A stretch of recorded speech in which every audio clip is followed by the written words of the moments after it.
Welcome to Our Girl Relationships. On this channel, we talk about problems people face in their day-to-day lives. Let's start with a video. Alright Reddit, I usually use throwaway accounts to post about personal stuff in here, but to tell my side of what actually happened and hit certain people with facts, I will go with my main account which everyone knows about.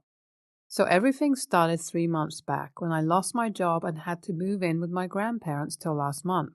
I was 5 years old when both of my parents died in a house fire, and I was the only one who got out barely alive. From what I have been told, I was stuck under some wooden sofa that I remember all of us using in our living room and suffocating from its weight and the smoke. But a fireman saved my life, and I was admitted into the hospital where I stayed for 2 weeks and was then discharged. My grandparents took me in because they were the only ones who actually cared about me.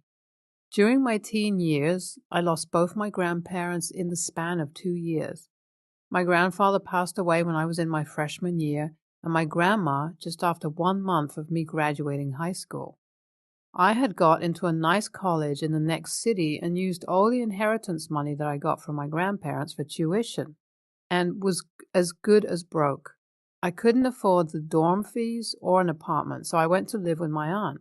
As I had few more months to be an adult, I needed a guardian. So my aunt took up that duty, or precisely speaking, was forced to take up the duty by other family members.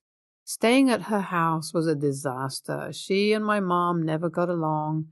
According to my other aunt, she was in love with my father, but he didn't reciprocate her feelings and chose my mother over her.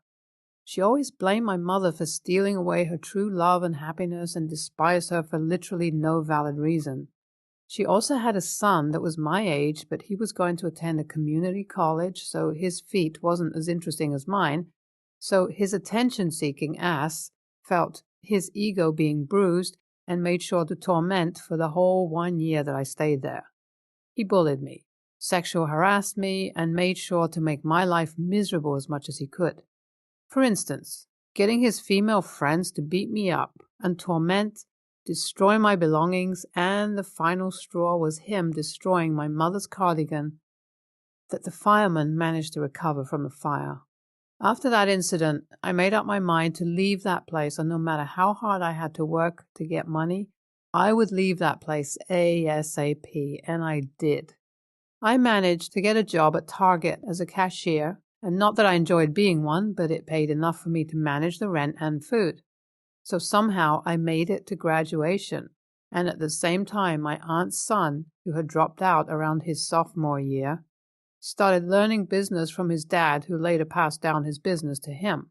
As I mentioned earlier, I lost my job 3 months ago due to being burnt out. I rested for the first 2 weeks properly because I've been working and studying and doing all sorts of sports and everything for at least 8 years without a break. And when I told all this shit about being burnt out to my manager, he said, "Oh, you're being dramatic, and I don't think you can get a break for that long without getting fired, which I know from your circumstances you can't afford to." So in 2 hours, I pulled up my resignation letter and left the job. So after 2 weeks, I go job hunting, and I don't really find anything that I enjoy doing and something that requires my skills. After 2 days, I went to visit my other aunt, whose daughter is pregnant, and they were throwing a baby shower for her. I take some good gifts like, some baby toys and dresses for her. I found them for cheap at Walmart, and I put a nice gift wrapper around them. All others had got her something like jewelry and expensive stuff, such as, good wines, fruits, perfumes. My aunt was really quick to point out how my gifts looked so cheap and how I should have just come with nothing instead. Everyone was immediately awkward about the situation. She made sure to mention how her son, who is also my age, is doing a lot better than I was doing, and when she asked about what job I was doing, I didn't really want to mention that I quit and I was jobless, but while talking about one thing and another, it slipped my mouth, there again turning that into a big deal. She told me, smirking, that I should join her son's company to support myself, and honestly, that did sound like a good chance for me to show everyone how respectable and nice of people their whole family is. I joined the company and I knew they would try their best to underpay me and overwork the shit out of me every now and then, but I only needed a good 1 month there to throw some light to the evil that was going on there. I just wanted to make sure to take that one thing that makes my aunt feel so superior and snobby around me. I worked as a normal office worker there, and for their status purpose, I was told not to give out my real identity, so no one would recognize that a small person like me is from the same family as my boss, aka cousin brother. I worked and endured the whole month, collected proofs against their poor behavior towards me and lack of professionalism, and made sure to have proof of every time I was overworked and underpaid. Keep video recordings of me being bullied by my cousin's ass lickers and fangirls going through my camera pen. Recorded every time I was called using the N-word along with other racial slurs, both by my boss and his workers. Every humiliation and poor behavior that was made against me was recorded and was kept as a record. Skip to this month's beginning. I go to the cops and write a total 10,000-word complaint to the police and the workers' agency of the area because no way I was leaving them. I know this all sounds vengeful, but until I haven't taken my revenge for all the humiliation, the trauma it's caused me, my inner child would never heal. I hired a lawyer through the Workers' Rights Agency and sued him for not only refusing workers' rights, but also violating my basic human rights. The firm that my cousin ran went through a lot of defamation, and what I didn't know was that they were already in a lot of debt to begin with. After 3 days of getting the notice, my aunt contacted me and ordered me to take my case back, or else she'll make my life more miserable. I made sure to record that and send that to the family chat group. The chat blew up my phone one by one, asking me to stop putting false accusations on my cousin and not make their life bad and be thankful that they took me when I needed the most. And when I refused and fought back, they all kicked me out and made me the bad guy in all of these.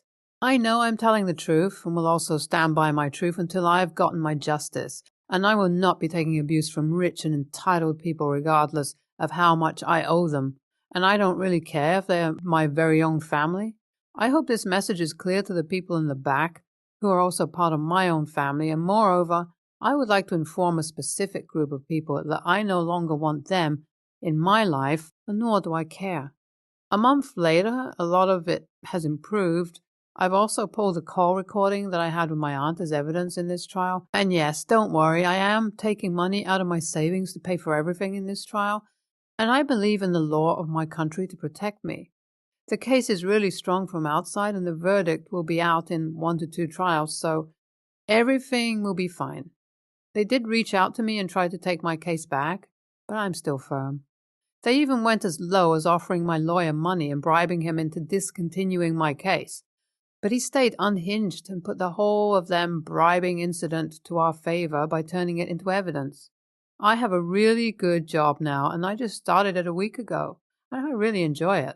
I get paid $7,000 more than my previous job, and next, I will update it after I've kicked their asses in court. So, as I said, I will make an update after kicking their asses in the court, and we did. We presented all our evidence, and surprisingly, a family member also came out in my support and testified in my favor and told the court how they have always made my life miserable even before I was an adult, and told the times when I was bullied and assaulted and everything. The court held my cousin, brother, aunt, and the whole company guilty. Some of the workers in that office, who had also left work after me, testified about the poor working conditions and everything. So we had an easy win.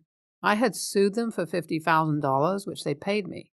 They have lost their company, and it's been working in losses for a long period of time and will probably be shut down. And not much of the aftermath actions have occurred, but I will put those in another update after a month. It's been a good 3 months. Your girl is thriving and living her best life. I still work at my old job that I told you all about since I last updated. So I've been doing really great after all those that has happened. And also I've started my own brand of spices and herbs that is doing good for a real beginner. And I have already sold $2,000 worth of spices and herbs in 1 month. I also work for human rights and spend a lot of my time at church. My cousin's company went bankrupt and was shut down 2 months ago, and no one has heard from my aunt since then. The family members have also kicked my aunt out of the group for lying about me and putting me through hell. And now that her rich person of the family status is gone, no one really cares about her anymore. She is the most irrelevant person ever. The last family gathering happened a month and a half ago and she didn't come. Good thing she didn't. All others are really proud of me and help me through my therapy and everything.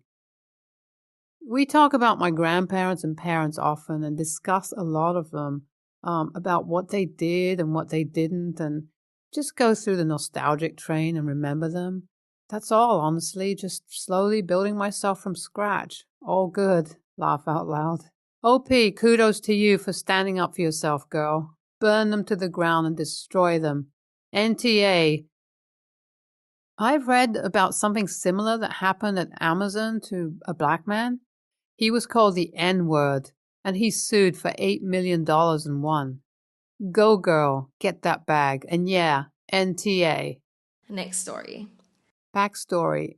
I'm a 22-year-old female and I share a 3-bedroom, 1.5 bathroom apartment in New York City, owned by my grandfather, with 3 other family members. My twin, 22, male, who we will call S, my cousin, 21, male, who we will call A, and my other cousin, 19-year-old guy, who we will call L.